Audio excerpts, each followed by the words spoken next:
What's up, everyone? It's Gambling with Gold Mondays. I'm here with Jason Gold. We're going to break into this Monday night football slate, talk some week 8, talk some underrated teams. Weird week this week 7 has been. How's it going, Jason? I'm doing all right. I was at Circa Las Vegas yesterday. Had a great time. Wonderful day out there. If you haven't gone there before and visited, the best sports gambling experience that you're going to get. I am back a book a little bit. Flew into LA this morning. Still trying to get through this hangover, but we're ready for week 8. We're ready for Monday Night Football. Let's get to it.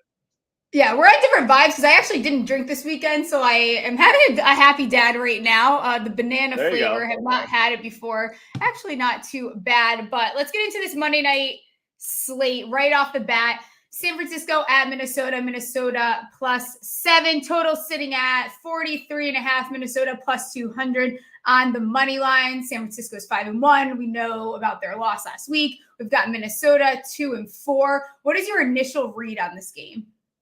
Yeah, so I think the way that I want to attack this game, and I've already placed some bets on this, is use San Francisco as a teaser piece, bringing them from 7-1, and then pairing them with whatever you want to do. Heading into week 8, you could do the midweek special teaser. Take Buffalo from 7.5 down to 1.5. Pair those two. Pair that up with San Francisco.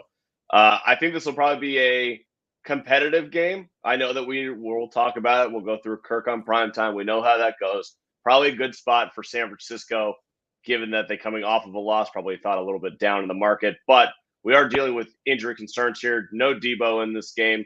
Brock Purdy didn't quite look right last week. Christian McCaffrey probably going to be on maybe 60-70% of the work that he would normally get. So watch out for. Minnesota should be able to throw the ball a little bit. So I expect a competitive game, but I think San Francisco takes home.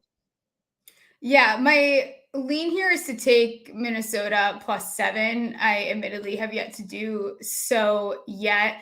Kind of a big game, and I think part of this is just me hanging around so many Minnesota fans here in Michigan. And they have, so far, they said they were going to win last week. They're going to win this week. Then everyone's going to get excited, and they're just going to just miss the playoffs is what's going to happen, because it's kind of what Minnesota loves to do, is let their fans down. A little bit bought into it. Minnesota is 0-3 at home. They're historically a very good home team, but they have yet to show that this year. Do you have a lean on the total? So I got it at 43. I actually leaned the over, which is unlike what I've been doing on these Monday night games. I think it's 43.5 now. Did you take a side for that? I did not take a side on that. I see 43.5 right now.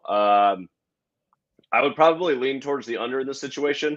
I'm guessing that San Francisco's offense isn't quite right yet. We'll see what the blitz packages that Vikings are going to dial up will do to San Francisco and to Brock Purdy. That'll probably be the most interesting storyline when the offense is going against the defense in this game. On the other side of the ball, no Jefferson in this game. Is Kirk going to be able to throw it around the same way and attack San Francisco that way? I'm not sure. I expect Madison to do basically nothing tonight. So can Kirk do enough? He's going to have a bunch of pass attempts. We'll get to that one in a little bit when we talk about props. But they're going to throw a lot, so that tends to lean towards the over. But San Francisco's defense is good. This game has like 23-17 written on it for me. Yeah, it does sound just about where it will end up leading. I think Shanahan should be able to exploit this Vikings defense, which is kind of coming into their own, but I think they kicked themselves a little bit with the way that Flores runs this deep. The problem with the Vikings right now is their run game is non-existent. And you're seeing how that's totally impacting Kirk. And I think that it's actually impacting the record that this team is displaying right now. Without a run game, I don't know how successful this team can totally be. Although, again, you look at San Francisco's D, I don't know that they're going to be able to get it going. I'd like to see more Cam Akers this game. We'll get to that when we get to props, which we might as well just get into. What are you looking at for this game as far as props goes? Well, Minnesota, if they want to get the run game right, this is not the team to do it against. So I would not anticipate seeing that tonight. And if we're going there, I think that Minnesota's probably going to be behind in this game. They're going to have to pass a lot. Kirk Cousins over 36.5 pass attempts in this game. In the 4 losses that they've had this year, his pass attempts are 44, 44, 50, and 47. Well clear of the 36.5. So if you think the narrative is, San Francisco's going to win this game and they're going to be behind, there's going to be a lot of Kirk Cousins pass the ball. So over 36.5 pass attempts, that would be my best bet for tonight. Yeah, I'm with you on that. The 49ers actually allow 258.5 passing yards per game on the road since week 17 of the 22 season, 2022. And then Minnesota actually averaging 331, just about their passing yards per game at home since week 17. I don't know that I trust Kirk to go over that number. I like the angle that you're taking as far as Kirk goes. What else do you have here? All right, so we're going to talk about the Vikings defense. They blitz basically more than any other team in the league. That's the way that they're trying to create pressure. They haven't been able to get home very much this season. I'm not sure that's going to happen anymore today against the San Francisco offensive line. But the player on the 49ers that attacks blitzes the best is George Kittle. So we're going to take all of his over props, over 3.5 receptions, over 48.5 yards. We're going to do anytime touchdown, plus 165. I would bet that down to plus 150 if you can find it. So, yeah, I think the Kittle has a massive game for the 49ers. Yeah, I'm with you on that. It feels like a Kittle night. I also took one of those tight end special bets. I got trapped into it. It was just too good. It was like two touchdowns from any of the three tight ends. So if Hawkinson and Kittle were to somehow, which I'm not in on Hawk tonight, but if they were somehow to manage to sneak out 2 touchdowns each, it'd be a very nice payday for me. But I'm with you on that. Also did a little parlay that was Kittle and Addison anytime. I think it came in around like plus 9 something. I looked at some of these reception props. I talked about Madison a little bit. I like him to go over the 2.5 receptions. He saw an uptick in receptions with JJ out. And also he's involved a lot, but not doing a lot. And I think him getting to 3 receptions, kind of a no-brainer here. If you even want to take it up to over 3.5 receptions, totally okay with that. That's sitting at plus 125. Cam Akers, at some point, the Vikings need to realize that Madison just ain't it. Like that, it's just not going the way you want it to go. I think that getting Cam Akers involved again, last week, his attempts went down, but it should revert back to what we saw as far as carries those first 2 games with the Vikings. So I like him to go over 15.5 rushing yards. I'm okay with you taking that up to 16.5. That's sitting at even money. Any comment on those 2 guys? The Madison receptions, I like. It's kind of an inverse, right? Because you're expecting that Madison won't be able to run the ball. They're going to be playing from behind. We talked about Kirk pass attempts. So, in theory, Madison should get more chances through the air. But you also think that Cam Akers is going to get a little bit more run on the ground. Should be interesting to see if that happens. I wouldn't be surprised if Cam's a better running back tonight than Madison on the ground. You know who I'm worried about, to be honest? I think I mentioned it last time you were on the show, is Kevin O'Connell. Like, I don't love the way he's coaching this team. And my biggest concern tonight is what he does. I think that the Vikings have a thing, the defense is a little bit Swiss cheese there, but they have a great O-line. They should be able to get something done tonight. I don't know that they're winning this game, but again, I like them to cover that number, like I said earlier. So Kevin O'Connell makes me a little bit nervous. Is there any wide receiver props that you looked at? No wide receiver props, but Okay. I have two more props. First one I want to run by you. How do we feel about Christian McCaffrey anytime touchdown tonight? Because I bet it every week. He's 1 for 15 straight. I think he can break the record tonight if he gets another one done. But he's definitely going to be limited in some capacity. Like I said, probably 60% of his overall touches. Vikings defense isn't that good. I mean, No. minus 200. What are we thinking? I mean, again, minus 200 is better than the minus 320, minus 420 we've been seeing lately. I think with Christian McCaffrey, they're still going to use him. I'd be surprised. I feel like to not take that would be silly because they're just going to have him probably a little bit on a snap count, or maybe he gets the touchdown and then you see him, come out a little bit. I'm going to bet it until he loses. So yeah. I'm just throwing that out there if you feel comfortable. It feels like free money. Yeah, and he's a tough SOB. So if he's out there, I assume that they're going to utilize him how he's supposed to be utilized. So should get touches in the red zone. We'll see if he can pop one in there. The last one, this is a classic. Let's go to the small special. You know where I'm going to go with this. Kirk INT primetime. We got to bet it, right?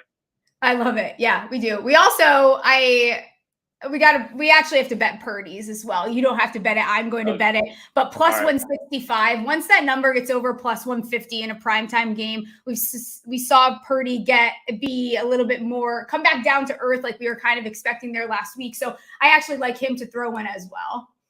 All right. Let's rock with that. I'll bet both as well. Let's do it. There's 3 wide receiver props. I don't think I'm going to get there with Ayuk just because that number came up so much. I wish I had bet it when it was sitting at 63.5. It's now up to 71.5 receiving yards, but I wouldn't be mad if people were to bet that. I'm looking at 2 longest reception props that I feel like I've been finding a lot of success in these lately, and that's KJ Osborne to go over his longest reception, 17.5 yards. He's gone over this every game except for one. And then Juwan Jennings, who for some reason, I don't know what it is, but I feel like every game you hear his name no matter what. Like he just sneaks in there at some point. He's sitting at 16.5 for his longest reception, minus 114. Also, would flirt with the idea of his over 2.5 receptions. But he's gone over this longest every game except for week 1. So they're getting him involved. He's coming in, getting a big play. And that, you don't hear much of him after that. I like him anytime touchdown too. Where are you at with any of those guys? Yeah, so the Juwan Jennings was one I was going to bring up. I've been circling and eyeing his plus 400 anytime touchdown prop. Yeah. I feel like I probably have a little bit too many since I've already bet Kittle and McCaffrey. Do I really want to add a third San Francisco player in here? So that feels a little weird to me. But Jennings definitely been someone that I've circled. I feel like we're going to get our random, just because Debo's out, we're going to get some sort of random weird 49er scoring a touchdown. Yeah. So I don't know if it's going to be Ray McLeod at I was going to say, is it going to be Ray McLeod?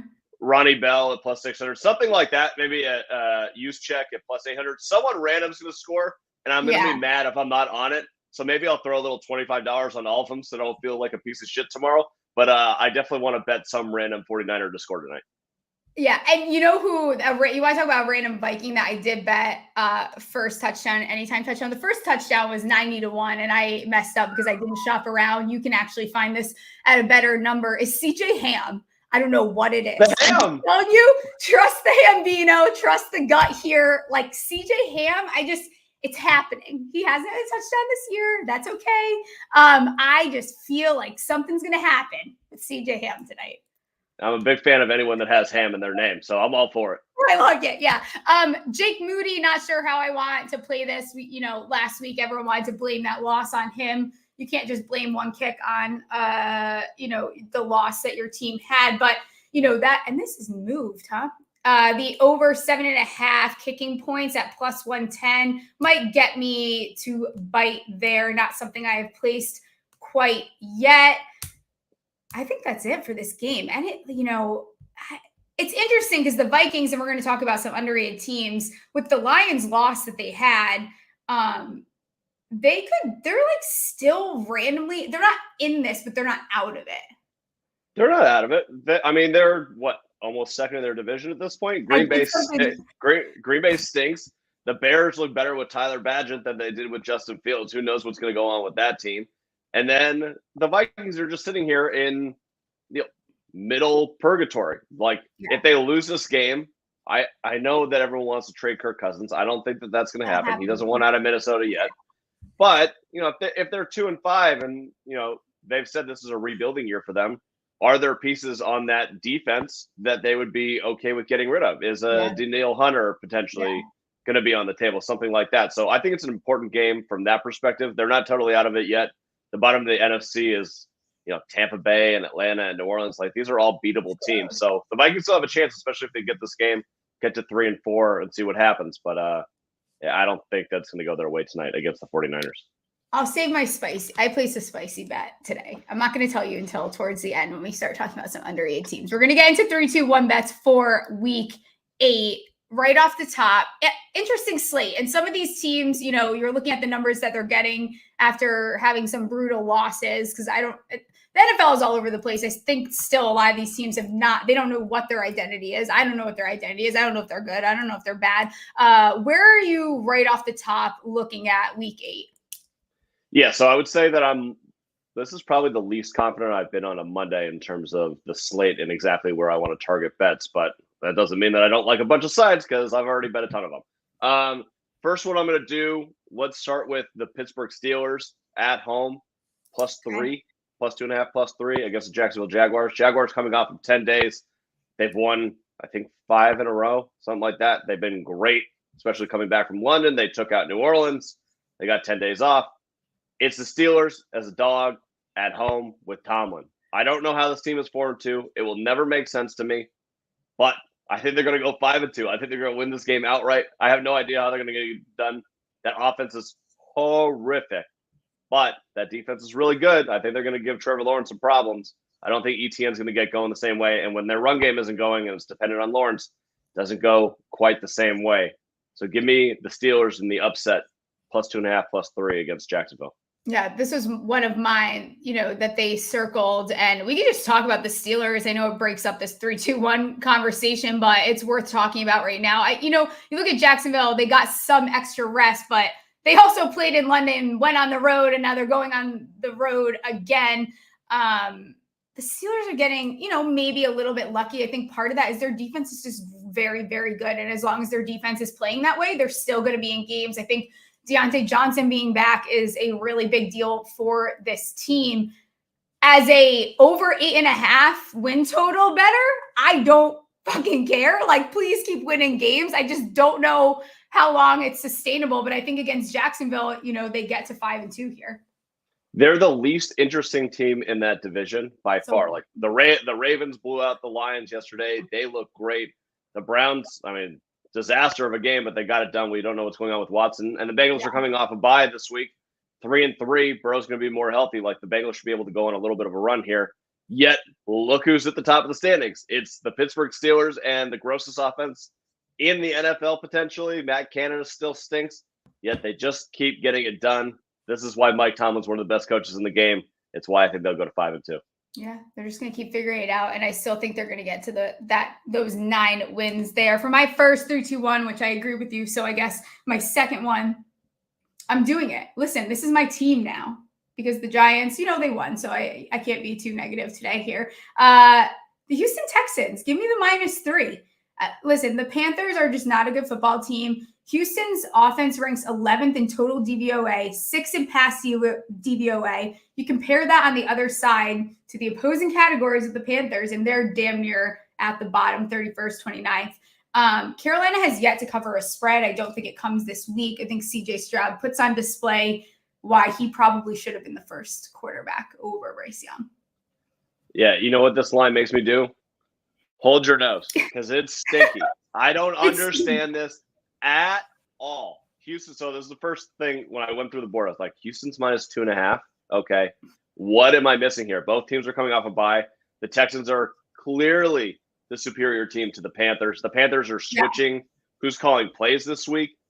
I cannot for the life of me understand why this line is only -2.5, -3 towards Houston, which makes me think that there's some sort of trap being set, which is why I haven't bet it yet. I need to do way more research on this game.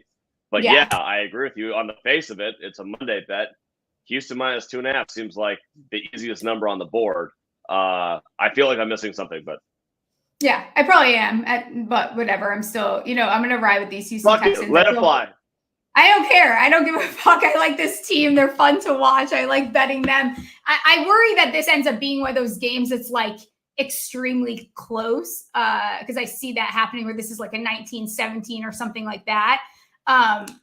But then again, Houston just is too dominant. I think that the way they match up against this Panthers team is very beautiful. So what's your next side that you like? Yeah, next one is going to be the Seattle Seahawks -2.5 taking on the Cleveland Browns here. I think the line might be 3 somewhere at this point.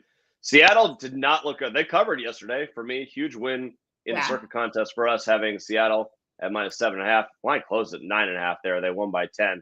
But they did not look good against Arizona. They did not play it well at all. DK Metcalf was out. Cleveland Browns, what happened with that defense? They gave up 38 points to the Indianapolis Colts. Who the hell knows what was going on there? The only one that showed up was Myles Garrett. But I don't think that Deshaun's going to play again this week. I have no fucking clue. I guess no one has any clue what's going on with Deshaun right now. I don't think he fucking wants to play football is the thing. I have no idea, but I'm pretty sure that Jerome Ford's going to be out for this game. If they're going with PJ Walker, no Jerome Ford. Now you're depending on Kareem Hunt and Pierre Strong at running back. I don't think it's a good situation for them at all. And Seattle at home is just a different team. They always seem to cover. They always seem to get it done. The 12s will be rocking. Give me Seattle -2.5 against Cleveland. Yeah, I'm with you. I think Cleveland's another team where there's a little bit of a luck factor coming into this, and I think that that's a good place for the Seahawks to capitalize on. I'm not positive which direction I want to go. That was one I was looking at. I'm also looking at just taking this Vikings plus 1.5 before that line moves after potentially tonight against the Green Bay Packers.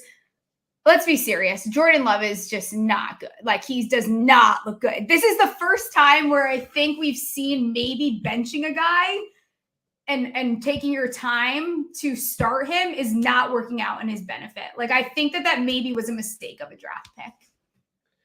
We'll see. I mean, if you go back and look at Aaron Rodgers' first year after sitting 3 years on the bench, I think the Packers were like 6-10 that year, and he wasn't very good. Fair. And then he turned into Aaron Rodgers. So I'm going to give him some time, but I'll tell you this, putting up a goose egg in the first half against the Denver Broncos defense should tell you all you need to know about where this Packers offense is right now.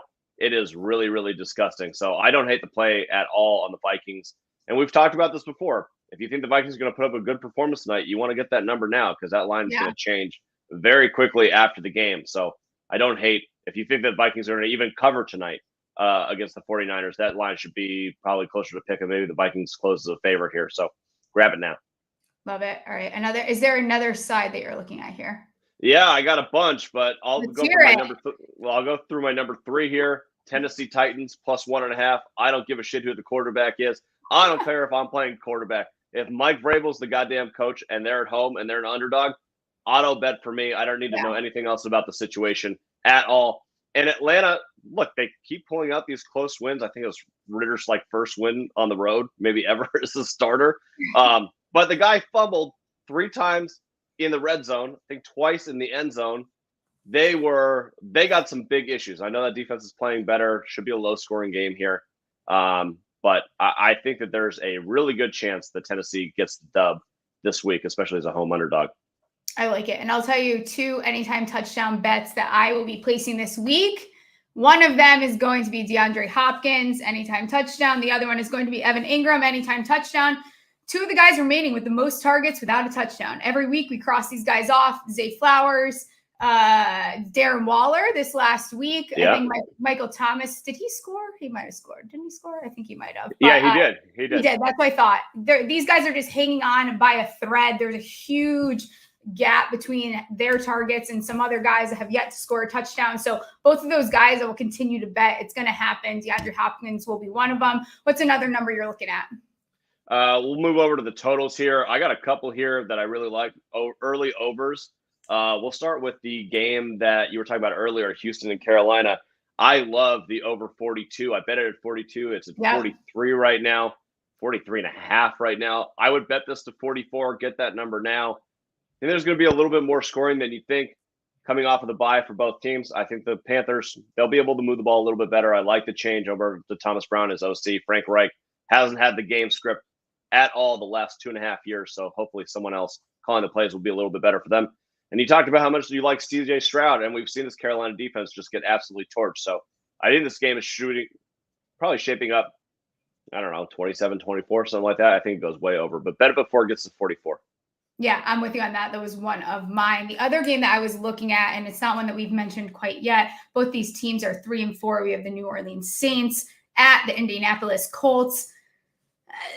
We could have a whole conversation, sit here and talk about the Colts. I don't really want to do that. That total is sitting at 43.5. Very interesting. Where are you at with this number? Yeah, this was the other one that I like for the over. Yes! I bet this at 42. I would bet this at 44. Same number as before. I think that both offenses are going to come out rolling in this game. We saw Indianapolis defense get shredded by PJ Walker yesterday. That defense isn't right. And New Orleans, this has been one of the best teams in the NFL defensively until this week. I think it exposed some holes, and I think that Indianapolis will be able to take advantage. Yep, I'm with you on that, and those were my 2. Do you have any other totals that you were looking at? There's one other that I want to ask you about, but I'll let you get into whatever you have left. I didn't have another one ready to roll, but on the face of it, I kind of like Tennessee, Atlanta under 36. That game has 2017 written on it for me. Oh, yeah. Or 20. That screams going very low. I'll ask you again because, we have a lot of listeners here that are New York Giants fans. Jets, Giants. This was supposed to be this big old game. Jets at Giants. it's just MetLife. It's not that serious. They play at the same place. Giants are dogs at home +3. Where are you at with this game? Yeah, this game is pretty gross. Who's starting for the Giants? I'll start off there. It's trending towards maybe being Tyrod again. It depends what Danny looks like. It seems like he was almost close to being able to play this last game, but the two guys that are most likely coming back, I'd put off of I'm not in the locker room. I don't hear every conversation. I'd say there's an 85 to 90% chance that Andrew Thomas and JMS are back in the starting lineup. Getting your starting center and your starting left tackle is huge, especially with Saquon on the field. We saw them kind of start to be able to get something going.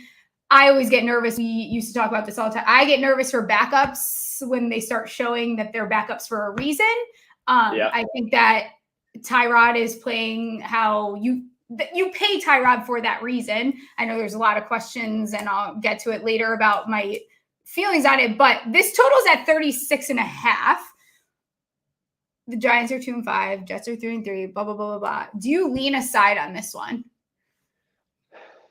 The line is moving towards the Giants, which is concerning because I would have thought that the Jets are the smash spot here. So the Giants got going offensively. They hit the over 1.5 touchdowns for us that we gave out last week. They still only scored 14 points against the Commanders, and we know the Commanders' defense is pretty dog shit. So damn, did they try their hardest? It's a little concerning. Like Saquon got going, the offense was moving. They still only ended up with 14 points in that game, and now you're going up against this Jets defense. That is, I mean, they're the only ones that have been able to slow down really the Eagles this year. Yeah. Jets defense is awesome, and they're coming off of a bye. Yeah. They should be ready to go. Now, on the other side of the ball, we still have the Zach Wilson conundrum. Yeah, he looked a little bit better, but that's not saying much. So I expect a low-scoring game, and I expect this to come down to whoever has the ball last. And whoever has the ball last will probably throw an interception, and that team will lose. So I don't really know. I wouldn't pick a side in this yet. Slight lean, I guess, towards the Jets and the under, but that's kind of where I'm at right now. Yeah, I'd like to see what Wink is able to do against Zach Wilson, because I think that, again, confuse the shit out of him. I guarantee that'll happen. And I think that there's something to say about the Giants defense. I know I said that last year. Last week. They definitely didn't say it last year. Hey, 2 great performances in a row. Yeah. And I think that they can keep that up. You're having some of these younger guys like a Deontay Banks showing up game after game. Dexter Lawrence had a time. But again, you're also playing against the shittiest O-line potentially in the entire league. The Washington Commanders are somewhat of a disaster. Is there an underdog that you like this week? Well, we talked about Pittsburgh and Tennessee from the 3. Those would be 2 underdogs I would have bet on the money line for sure. Let's go a little bit deeper, though. Some bigger spreads here. Teams that I think they could potentially pull off an upset.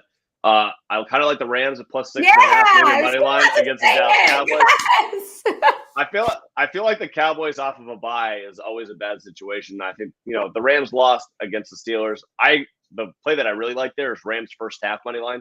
I think they'll come out hot in that game. The only thing to monitor there is the Sean McVay impending baby thing. Like, he's not available for the Dallas games. We'll see how that goes. How long has she been almost having a baby? Like, just have the baby a month. already. Yeah, Jesus exactly. So. Christ, are you having a baby or not? It's been like 3 weeks now. We'll see what happens there. But I like the Rams first half money line. I like them to potentially pull off the win there. And then the other one, I don't really love this one, but I think it's a decent spot. The Washington Commanders money line against the Philadelphia Eagles, +6.5 right now. The Commanders seem to have the Eagles numbered. Like, they've played in competitive games the last 2 games. They beat them once. And Washington's coming off of a brutal loss where they only scored 7 points against the Giants. They haven't looked good in a little bit here. The Eagles' defensive line is absolutely going to eat up Washington. Yeah, but the Eagles, I mean, they got it done. That was my biggest bet of the week last week. Taking out the Dolphins, they should be riding high. Everyone's going to talk about how they're the best team in the NFL. And I feel like every week we've had this narrative, best team in the NFL, and then they go out and lose, like the Lions last week, and then they get smashed by the Ravens. So I'm not sure. It's going to happen to one or two teams this week. Either the Eagles are going to lose to the Commanders, or the Ravens are going to lose at Arizona. One of those two is going to happen, and it's all based on this best team in the NFL theory that I think that one of them will go down this week. Yeah, I like it. It feels like a good little letdown spot here for the Cowboys, especially, Cowboys fans are they love to ride high on like the Eagles and this, like, I mean, holy shit, is my timeline fucking annoying today. Like, I've had to meet so many Eagles and Cowboys fans. What are you guys fighting about? Like, I legitimately don't know what they're fighting about is the thing. I don't know. Yeah, I have no idea. Yeah, I have no idea. It's ridiculous. Do you have any thoughts about last night's game? Miami. Let's just talk about like underrated teams, some of that. Like, where are you at with the Miami Dolphins? That game last night played out exactly how I expected it to. The Eagles, I mean, the Eagles' defensive front just ate up whatever Miami wanted to do. Tyreek had his game, but basically no one else did anything else. They never got the run game established, which is what Miami's entire offense is predicated on. And the Eagles, I mean, look, they realized, let's get Dallas Goedert involved on some tight end screens and throw the ball to A.J. Brown. Like, they never got their run game going either. Credit to Miami on that, but they were able to get the ball through the air, get it done. And, the Eagles, they played how I expect them to. And, the tush-push thing is they're the only team in the NFL can do it. It really makes everything 1st and 9. They converted, I think, 5 of them last night. It wasn't even a question. They're the Eagles. They're one of the best teams in the NFL, so no surprise there. The concern for Miami is they've beat up on dog shit teams, and they've gone up against 2 good teams, and they've gotten smoked in both games. So I think that they're a team that's going to go 12-5 or 11-6. They'll make the playoffs. And then they got to figure out, can you go up against the big boys? And what do you do? Is it a matter of getting healthier defensively with Jalen Ramsey? Is it a matter of your offensive line getting healthy because their offensive line is all scrambled? If they can't get it figured out, I don't think this team's going to advance very far. But I do feel way more I think that Tua, even in that game last night, I thought that he played pretty well. I don't have a whole lot of concerns about him. Obviously, their wide receiver core is electric. If their offensive line gets back together, I mean, I think that they're a very good team. Certainly top 7-8 team in the NFL. Yeah, I think that as far as the AFC East goes, should the Dolphins be the favorites? Like, you're because of what we've seen from Buffalo. Buffalo is completely lost. I can't believe that they choked away the game. I had a massive teaser circa yesterday with Buffalo -1.5, and I was losing my goddamn mind. How do you let Mac Jones go down the field at a minute 58? What an electric place to be doing that at. It's awful but great at the same time. Yeah, no, it was a great sweat for 3 hours, but a miserable ending. I don't know how you let Mac Jones and Ramondre Stevenson getting a 34-yard screen pass in the first. Gross. Buffalo's linebackers right now are the worst in the NFL without Matt Milano in there. They're certainly injured defensively. I think that they need to make some sort of trade to shore up their defense a little bit. And offensively, how does Gabe Davis in that game get 1 reception for 6 yards against that defense? Very surprising to me. Not exactly sure what's going on there. They look complete lost. Josh Allen looks a little bit lost. And now they have this Thursday night football game against Tampa Bay, where I think it's a smash spot for the Bills based on the fact that they've lost 2. They haven't looked right. But I can't quite get there. Something's just wrong with that team right now. Yeah, and here's the thing with the Bills. Do you think that there is a world where them missing the playoffs at like a +370 is kind of an enticing bet? If you're going to do it, I would certainly say this is the time to do it because that's probably the best number. I don't know if that's the best number you're going to get because they look like such shit. Maybe if they start winning again. Their schedule is tough still. They've got a tough schedule left. I don't know. I still feel pretty confident in them making the playoffs. I feel like they're going to get it figured out, but they have a lot more questions than we did with them 3 weeks ago. And I'm not exactly sure what the fix is. I think it's a matter of – I don't think it's a coaching thing. It's a personnel thing. They got to get that figured out. And Josh Allen he just doesn't seem dicey. Yeah. Something's off. And I don't think it's just I know it's very cute for people to say it's a Brian Dable thing. It's not just that. Something's going on. I don't know what's going on. Gabe Davis also totally sold one of my bigger parlays, probably one of the biggest parlays I would have ever hit in my entire life. And I'm still not amused about it. I just needed an anytime touchdown. I don't ask for much. Another team that looked, has been one of the elite teams. People are talking about them being one of the best teams in the NFC, the Detroit Lions. Where do you stand after that game? Because that was not pretty. Yeah, I think it was just a bad spot for them. I had bet Detroit early in the week at +3.5, and I quickly realized I'd made a huge mistake. I bought into Baltimore -3 yesterday at Circa. Yeah, I think a bad spot. I think that everything was rolling right for the Baltimore. You're down 14-0 after 2 possessions, and you have to throw the ball and Goff outside. The Ravens defense was flying around. Just a bad game for them. But they got 8 days to get ready for the Raiders on Monday night at home.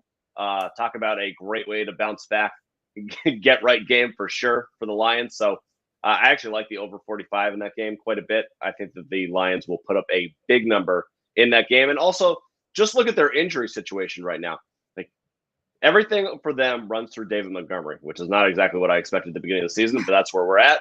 And him not being there, Gibbs certainly, he's not 100%, although he got a little bit more run yesterday. And their defense, I think they're a good defense. I think they'll beat up on shitty teams. And when they face good teams, you're going to have a game like that where everything's clicking for the Ravens. So I'm not concerned about them. I'd still have them power rated in my top 5 or 6 teams in the NFL. I think they get back on track and just kind of flush the tape on that one and move on. I sprinkled on the Vikings to win the NFC North. I just want everyone to know really quick. I did it. I got to tell everyone I did it 12-1. It already has come down. I had to do it. I literally just had to do it. I couldn't help myself. I can't quit this team. Besides for that, you're hanging out with too many Vikings fans. I know, but I'm telling you, I believe. And I feel like I'm the first one to be rude about them too, but I just can't. I still believe in this team a little bit. They're not that many games back. So we will move on to, is there another underrated team? We didn't even talk about underrated teams. So a underrated team. Yeah, an underrated team that we haven't talked about yet. They haven't quite hit yet.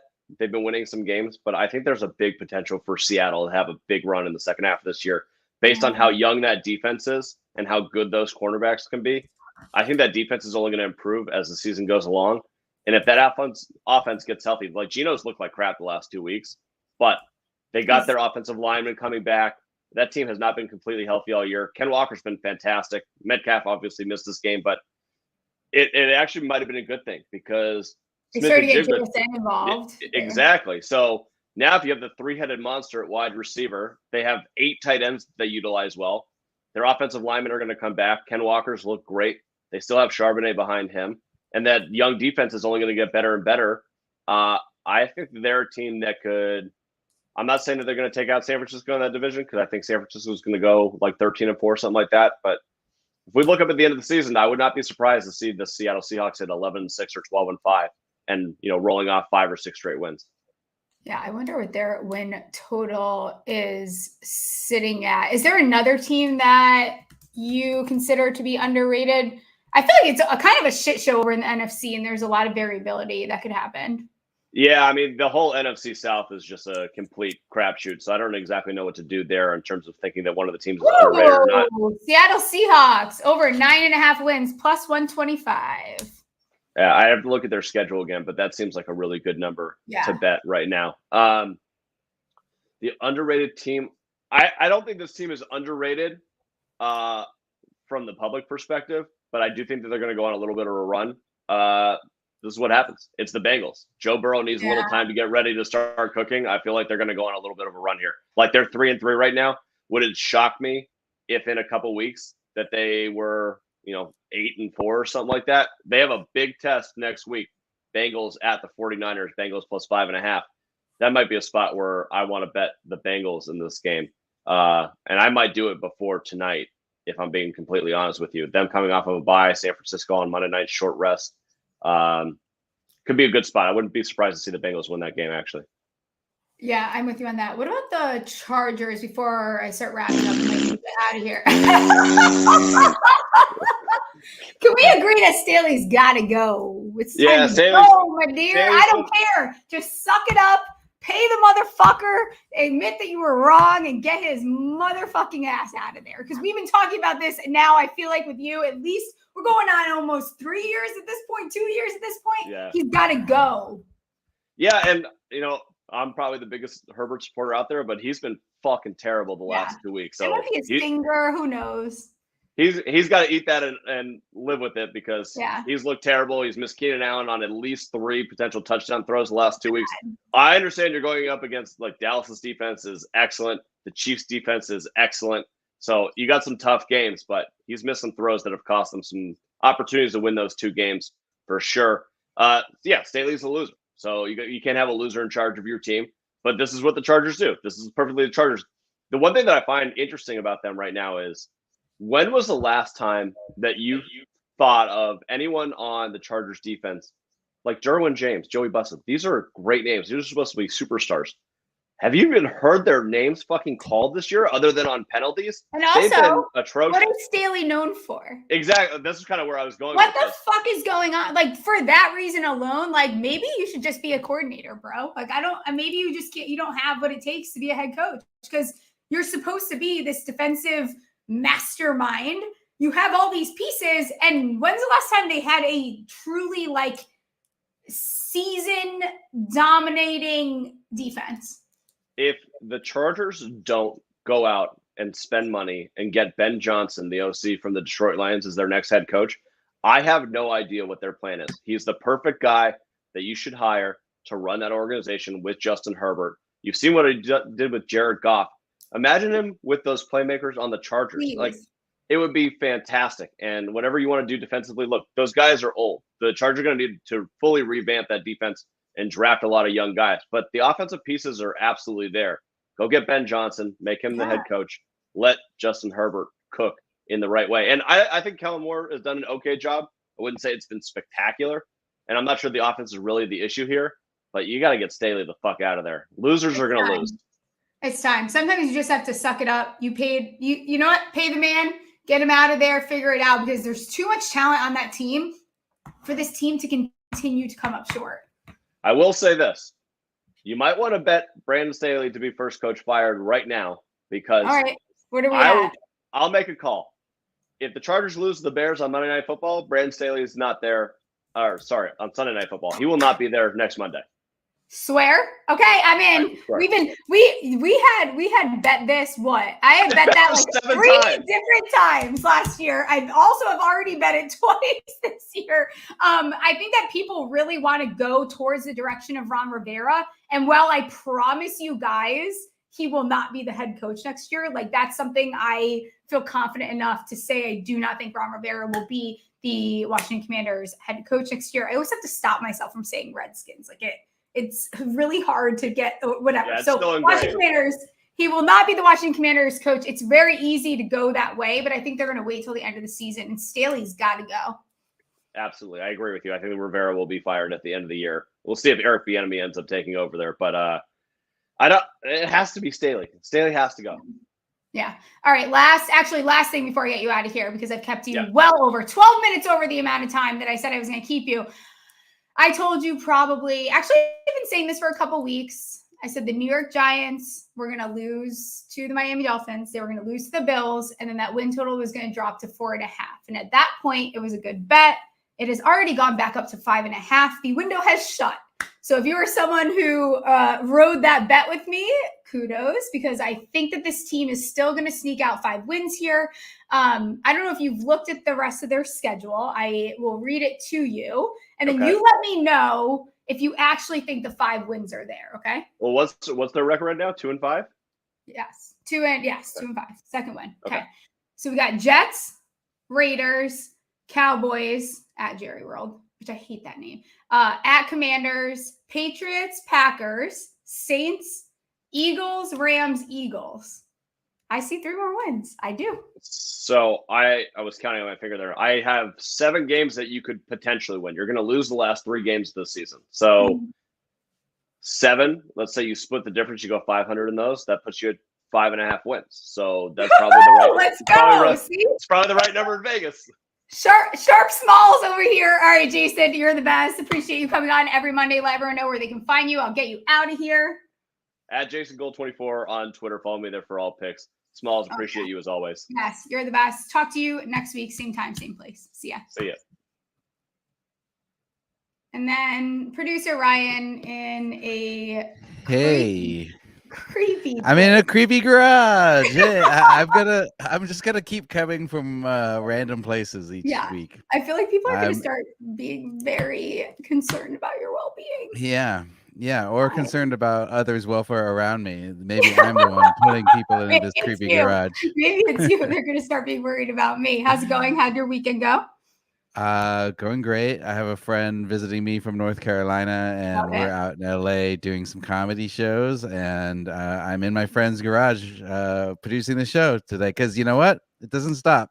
Nothing I stops have just to because get to I'm one on of the your road. comedy shows. We'll have to figure it out at some point. Yeah, one of these days. One of these days. All right, we do have some questions today, so Okay. let's get to them. First up, maybe this is a dumb one, but would the Giants Oh, consider playing God. Taylor over Jones going forward? I feel like you kind of talked about this already, but Nah. what do you think?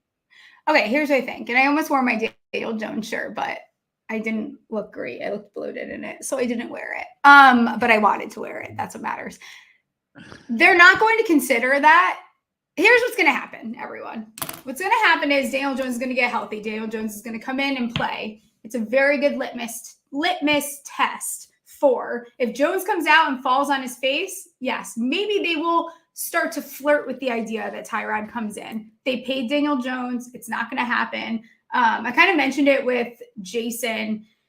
The issue with backup quarterbacks, and you see guys get all this hype when they start 2-3 games and they play really well. That's great. They're not a guy that can win week after week after week after week. So Daniel Jones is a full season guy. That's the difference. Tyrod Taylor is a backup for a reason. He's one of the best, if not the best backup in the entire league. I'd go as far as to say that. But there's a reason he's a backup. Yeah, and coming from a Cardinals fan, you know, Josh Dobbs, people get excited about him at times, but then you see they don't score more than 7 points in the entire fourth quarter, you know, in every fourth quarter of this season. So that's the thing. Like he's a backup quarterback, and that's how you get excited awesome. about him at I'm times. not complaining about that. Yeah, you have to be very thankful. Like to have a Dobbs, to have a Tyrod Taylor, to one of the guys that I'm surprised, and I think part of that is maybe like the new partnership he had, but Colt McCoy was another very good backup for years and years. He was on the Cardinals too. He was on the Giants. He got cut for Dobbs this year. And he won games though. He won games, and that's what you want. You want a guy to be able to come in, win games. And Tyrod's doing that for us, and that's awesome. If we have to play Tyrod for the next 3 games, but I think at some point, and I think you've seen some of the mistakes, you saw that against the Bills, like that mistake before the half is huge. You win that game with Daniel Jones, and I will say that with full confidence that we win that game with Daniel Jones. Tyrod looks like he's making.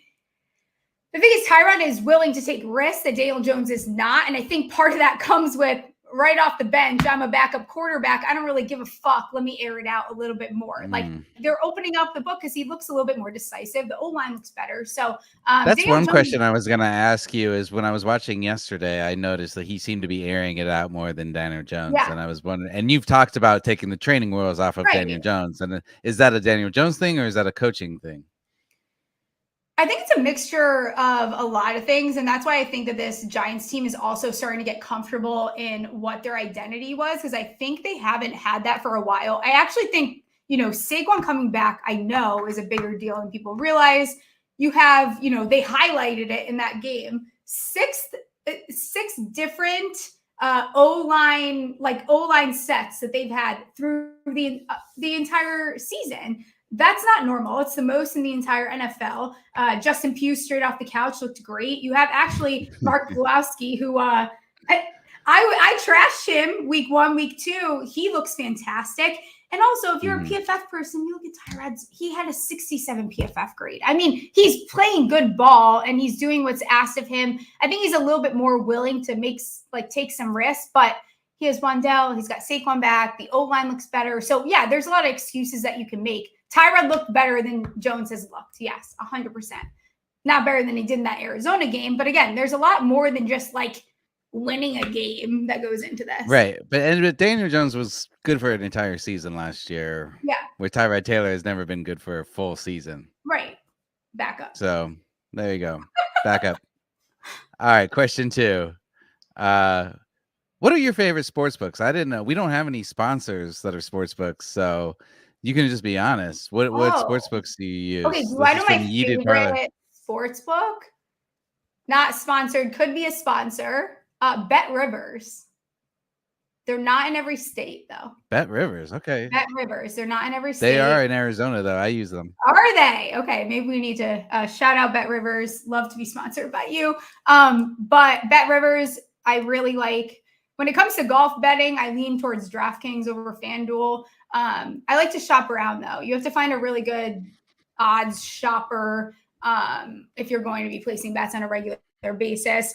I've been leaning towards FanDuel. Don't like that FanDuel doesn't let you involve like defensive props and interception props into parlays, which obviously are two things I really like. But Bet Rivers is probably my favorite. Probably go to FanDuel. Bet MGM every once in a while. I used to hate FanDuel, though, so I will. Someone's going to catch me saying cap because I did not bet on FanDuel at all last year, but I had beef with their customer service. But we kissed and made up. You're back. But Bet Rivers is all right. That's a good one. How are we feeling about the Patriots' random win?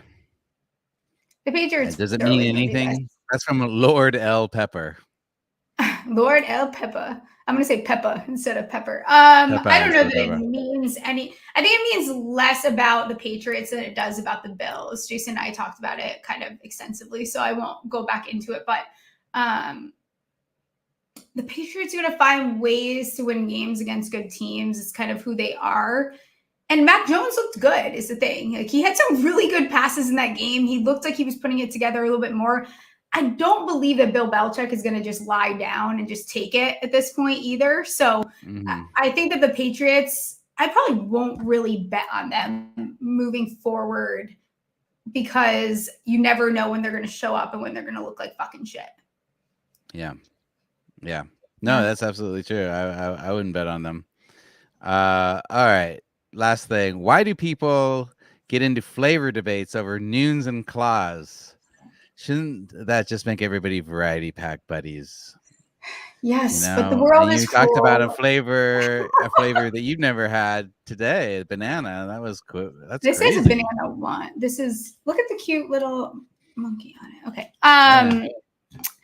I don't know why. I think, well, because there are good flavors and bad flavors. Everyone has the good and bad, but I always say it's better to be friends with someone. Like the two best friends are two that don't like the same flavor. If you like the same flavor, you got a problem because you can't split a pack. Then you have to spend the money to get the 4 packs, 6 packs, instead of getting a 12 pack and just splitting it. So I don't know why. I think it just, maybe it's some kind of, there's some correlation between the world and debating. Are there flavor friends that you need?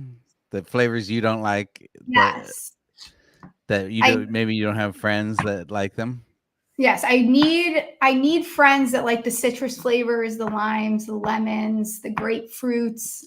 Grapefruit is a citrus, so any of those citrus flavors, I need those friends. The passion fruit, guava, but then like people really hate the watermelon. I'm all over the watermelon. You got a watermelon in the pack? That's all me.